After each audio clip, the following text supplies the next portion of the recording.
Goeiedag, ek is Dr. Lizane Knox, ek is 'n forensiese maatskaplike werker in privaat praktyk hier in Bellville in die Weskaap.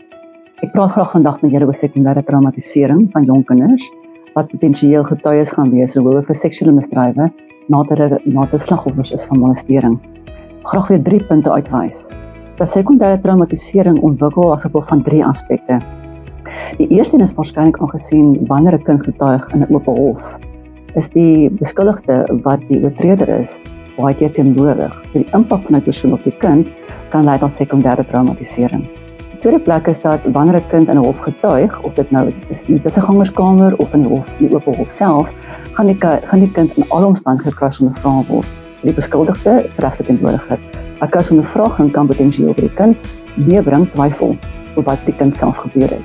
Die derde aspek is, en is mees belangrik, is dat wanneer 'n kind praat oor wat gebeur het met hom of haar, is daar 'n herbelewing van die omstandighede, herbelewing van die insident. En dit beteken dat die persoon gaan in trauma. Hulle traumatiseer hulle self omdat hulle bly getuig en hulle beelde onthou, en ryk beelde wat soveel trauma het, moet hulle kan herroep en hulle moet daaroor kan rapporteer. Dit daai 3 aspekte, die visuele, die twyfel en die herbelewing en dan sekondêre traumatisering. Wat die maatskaplike werker kan doen om dit te hanteer of te probeer voorkom, is om die staatsorgane te ondersteun deur te vra, kan hy kind waarheidstoetsing deurslaag in terme van die hof, so hoë meriete oor kindergetuienis?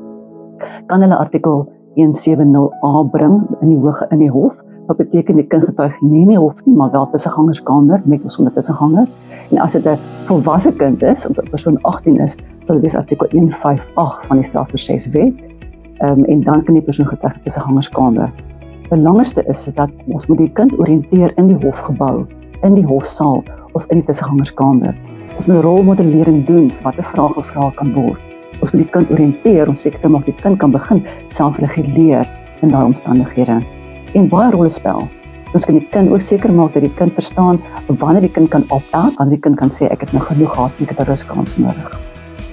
Baie dankie.